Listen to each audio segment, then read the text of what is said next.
Hello and welcome to this presentation on cyber threat intelligence and the intelligence war.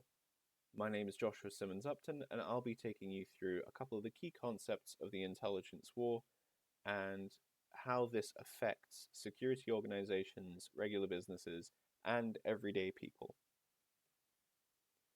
So as we go through this presentation, the first thing that we're going to cover is just the couple of basic concepts, such as what do we mean by intelligence and what do we mean by intelligence within this context.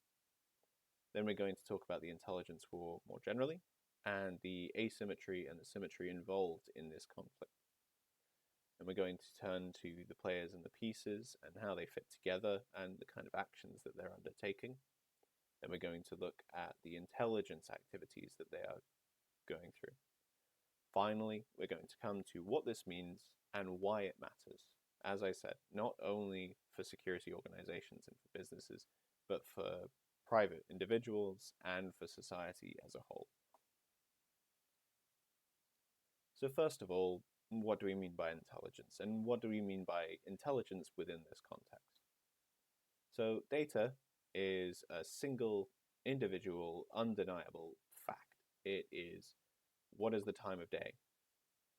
Something like that. It's a single point. This data can then be processed and turned into information. So 2 data points, what is the time of day in one country, what is the time of day in another country, process that together, and you have information that answers the question, what is the time difference between these two countries? This information can then be analyzed. And once you analyze information through specific techniques and methods, you can turn that into intelligence. Now, most of the time when we are generating intelligence in our day-to-day lives, we don't go through many formal processes, but we still go through a process of analyzing information, turning that into intelligence, and from that intelligence, we inform our decision making. Now, when we're talking about intelligence in this context, we are talking about intelligence that has gone through rigorous processes and analysis, bias checking, and other methods to ensure that the intelligence is actionable and useful and can be used to inform decision making. And we're talking about intelligence that's being used by hostile threat actors with the intention of hacking their targets or causing trouble for them, and also the threat intelligence that is being used by defenders.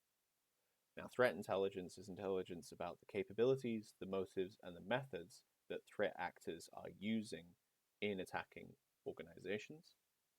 So it's these two kind of sides to intelligence that make up the basis of the intelligence war, these two competing factors, these two competing sides, and the intelligence they're gathering on one another. So what is the intelligence war? It's a concept that comes from regular warfare, or sometimes called as kinetic warfare, because the intelligence war in this context is gathering intelligence on opponents and acting on it, knowing where the enemy's troops are, knowing their morale, their weapons, all these kinds of things, and creating intelligence that informs how best to attack or how best to counter them. It's not normally used in an information security context. However, that's quite unfortunate because it's actually a really good term to describe what is going on in the conflict between security organizations and advanced persistent threat actors, which we will cover in more detail later. But suffice it to say just now, advanced persistent threat actors, or APTs, are the primary threat that we're considering in this modern threat landscape in this intelligence war. So the intelligence war refers to the intelligence activities of these APTs as they are conducting initial reconnaissance on their targets, and also of defenders carrying out intelligence on the individual groups and organizations that are targeting them for attack.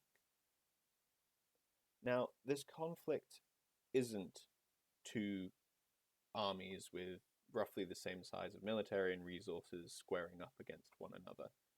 In fact, traditionally, if you look through the history of hackers and defenders, hackers were always seen as this kind of ragtag group of script kiddies or hacktivists who were using whatever techniques they could get their hands on in order to cause some harm. Traditionally, attacks such as DDoS attacks or brute forcing. And that created a pretty asymmetric situation. You know, there were defending organizations that had the clear upper hand and hackers who were trying to get in. Now, these analogies of symmetric and asymmetric warfare are not perfect, and they're definitely changing. And that's because while hackers historically were the weaker party, now the situation has changed. And you have advanced hacking groups that are backed by state entities that have vast amounts of resources, highly skilled workers, and a lot of training that goes towards enabling them to carry out really complicated advanced attacks on their victims. At the same time, the static nature of defenders means that a lot of companies haven't really adapted to this new situation, which means that you actually have criminal organizations that are far more powerful in their cyber activities than security organizations and businesses that are attempting to defend themselves. So while the tactics are different and the nature of the two sides is different, it's not perfect to say that they're asymmetric, because the comparative difference in skill and in funding and in capability isn't that significant anymore. And that's a fundamental underpinning of the intelligence war and the intelligence war as a concept, that it's no longer a battle between two unequal sides. It's two very powerful forces engaging in cyber warfare. And we'll also touch on later why it is cyber warfare, even when it's hacking of private businesses.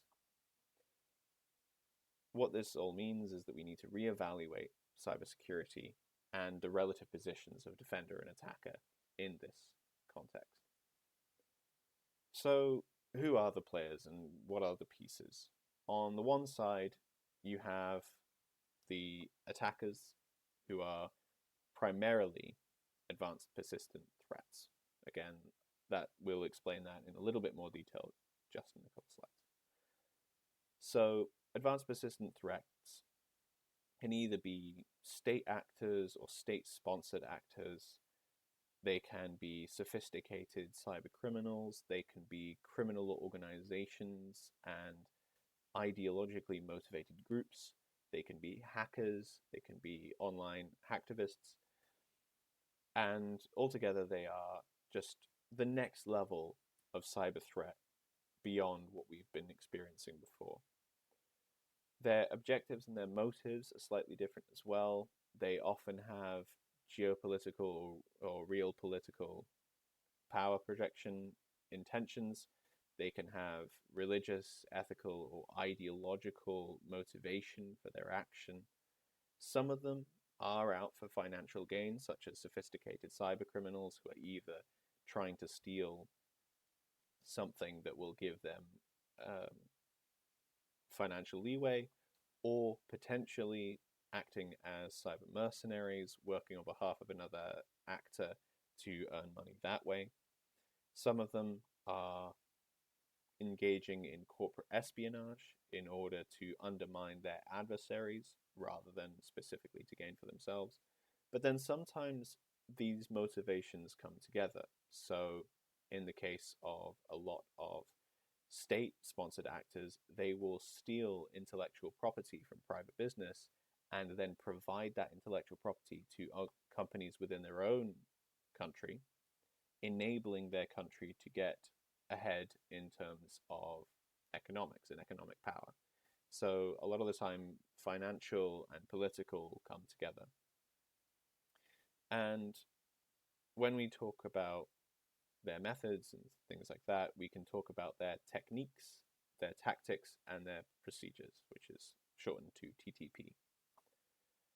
A lot of these persistent threats make use of long dwell malware, malware that will linger on systems for dozens, if not hundreds of days, expanding their access and exploiting as much as they possibly can, moving throughout the system, escalating privileges, things like this. It's not just a simple in and out job. They also engage in sophisticated social engineering campaigns against their targets. They use corruption and infiltration, bribery and threats against employees to ensure that they can gain a foothold within the company, to escalate their privilege and to escalate their access. And they make use of advanced intelligence. They are scouting out their targets before they attack. They're not throwing malware into the wild and hoping something catches anymore. They are scouting out their targets, identifying weaknesses, and specifically tailoring their attacks to that defensive organization. Now, if we look at the defenders in this situation, primarily we have states, large corporations, and non-governmental organizations. Obviously, smaller organizations, smaller corporations can be targeted as well. Sometimes advanced persistent threat actors will attack through ancillary third-party organizations in order to get to their larger targets. But primarily, we're talking about larger corporations here. The objectives and motivations of these defenders are primarily preserving data, preserving reputation, and maintaining financial security. When it comes to corporations, it is primarily the latter two. When it comes to states and non-governmental organizations, a lot of the time they'll be being targeted for political reasons, and therefore it is their data that is most necessary to protect. Again, it is possible that the threat actor doesn't actually want to extract anything from their victim. They just want to destroy their victim's systems. So taking things offline, shutting down their networks, logic bombing their databases, all of these things can come in as well. So general protection is necessary. But when we come to the techniques and the tactics and the procedures being used by defenders, many of them are using the same techniques that they always have, preparing for overwhelming force attacks that would be very obvious, where you need to take everything offline all at once because a big attack is underway. It's not necessarily going to come in that manner, and a lot of defenders are still thinking in this outdated model of attacker and defender.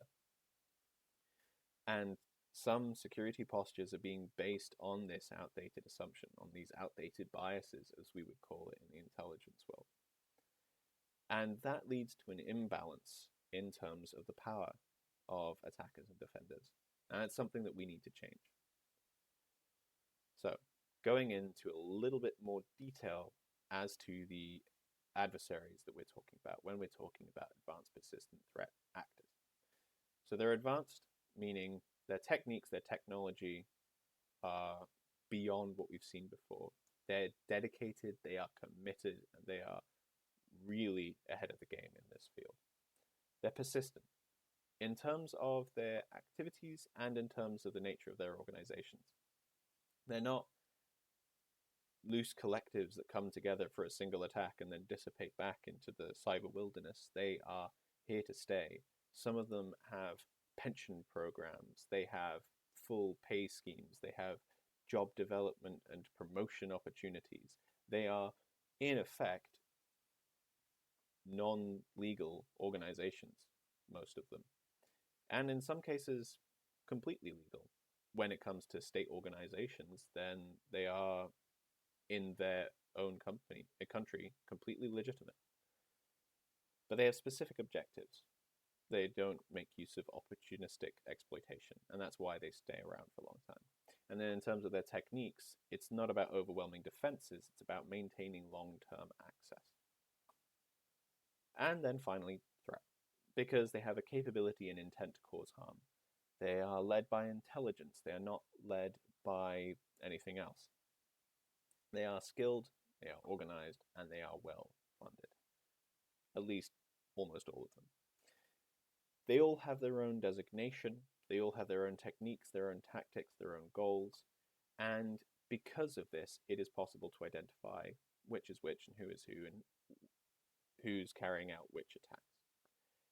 And just going into the three main types of organization, you have criminal organizations such as the Fancy Bears or Charming Kitten.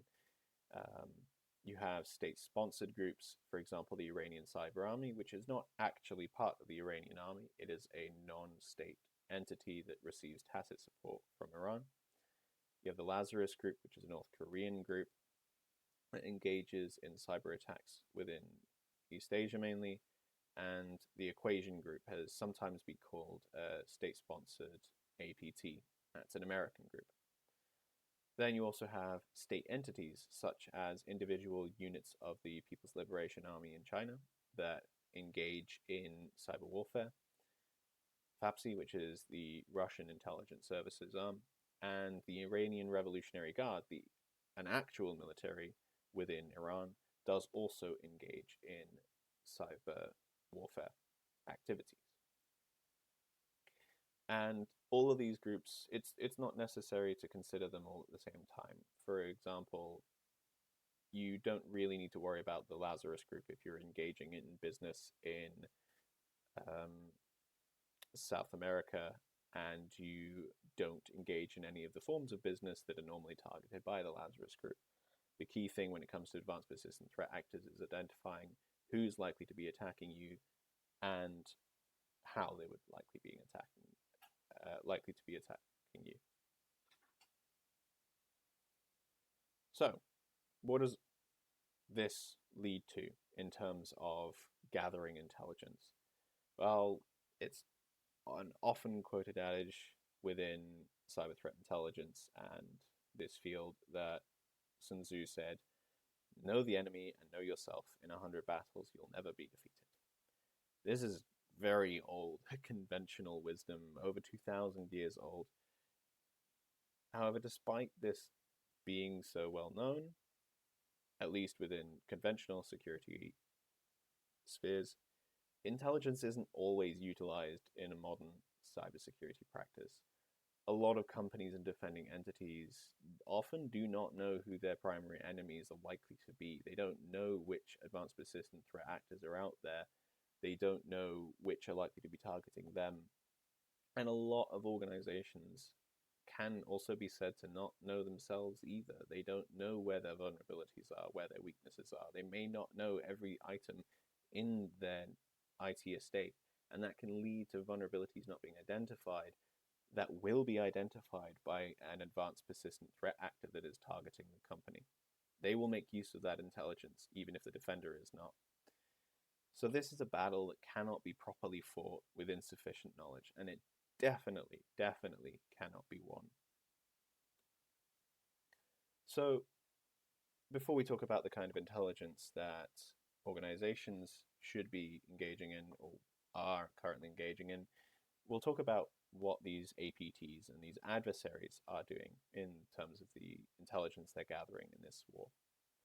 So broadly speaking, we're engaging in human intelligence, which is intelligence gathered about and from people, social media intelligence, which is gathered online, open source, and social engineering is another method they use for gathering intelligence.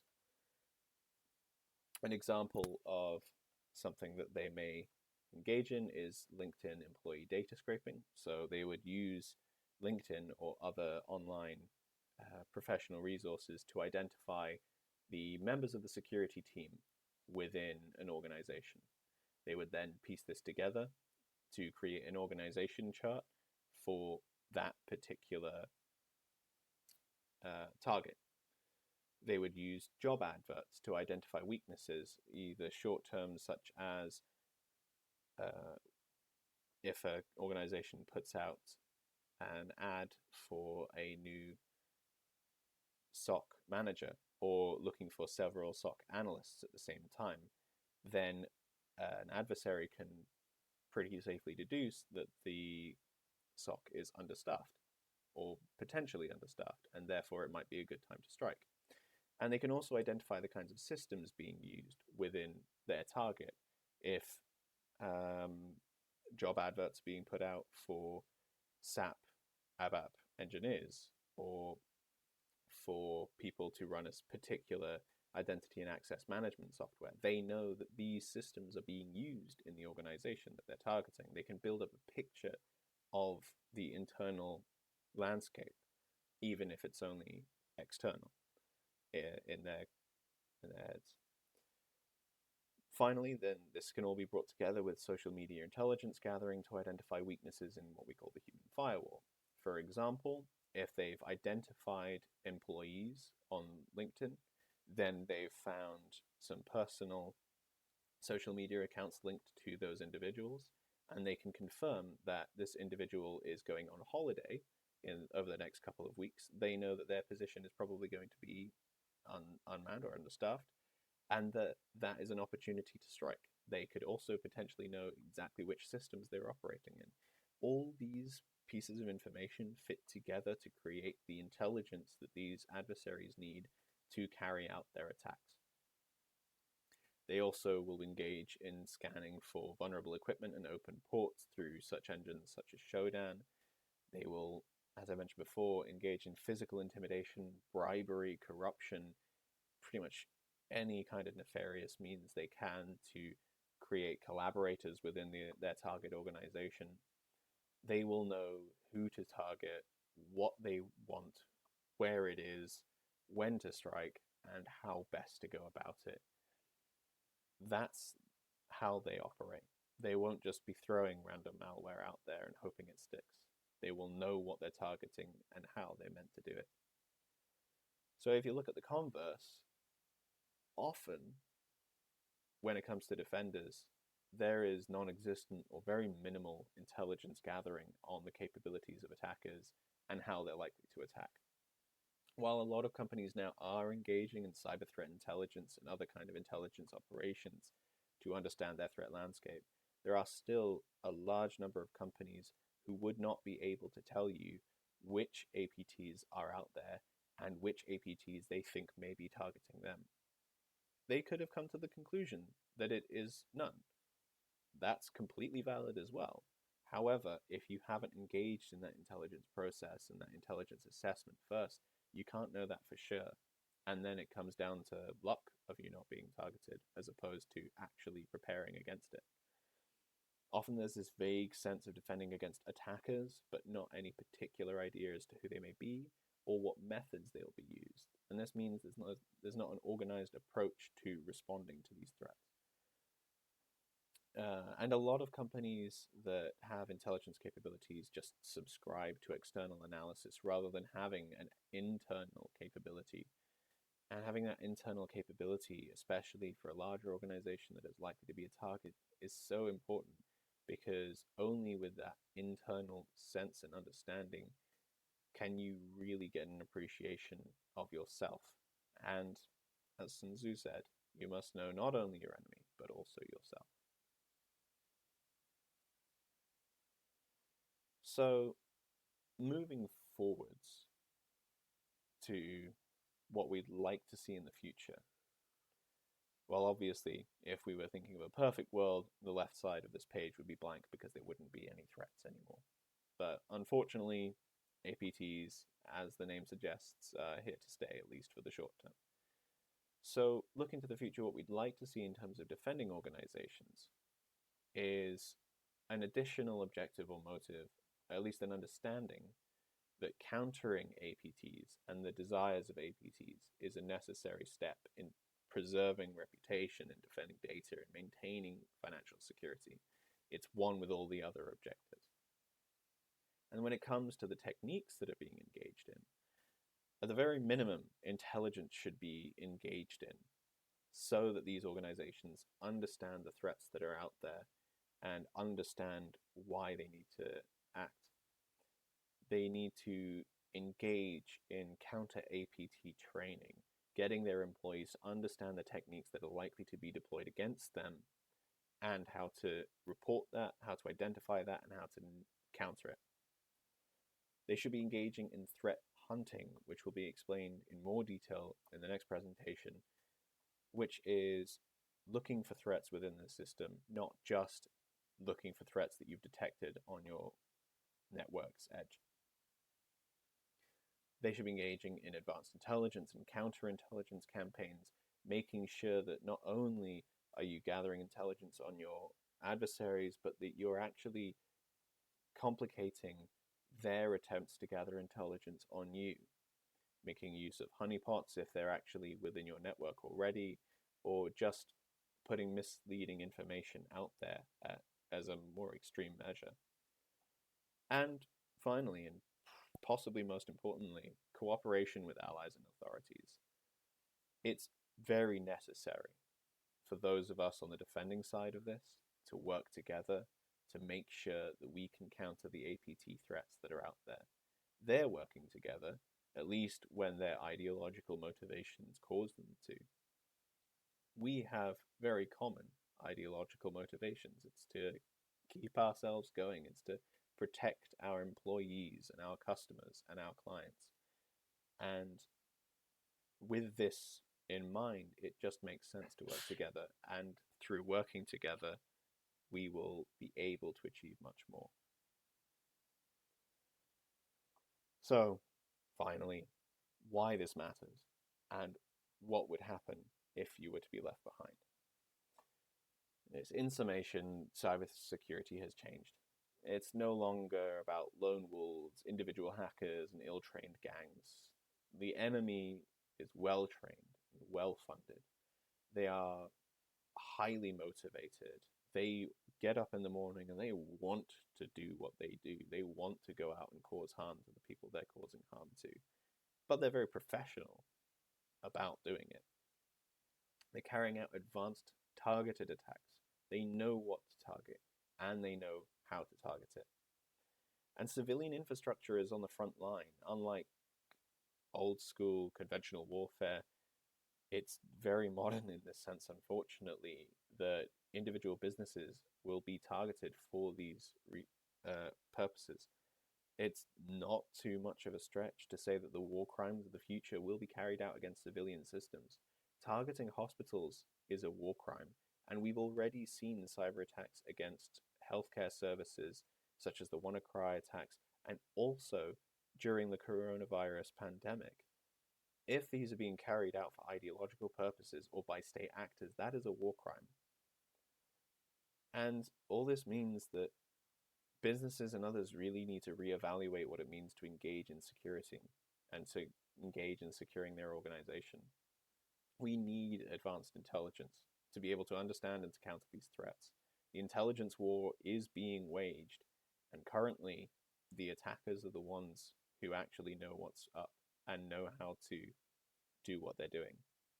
Without this advanced intelligence, an organization is weaker, but also it's a greater target because it's likely that the APTs targeting it will know that they're not engaging in cyber threat intelligence or in intelligence capabilities.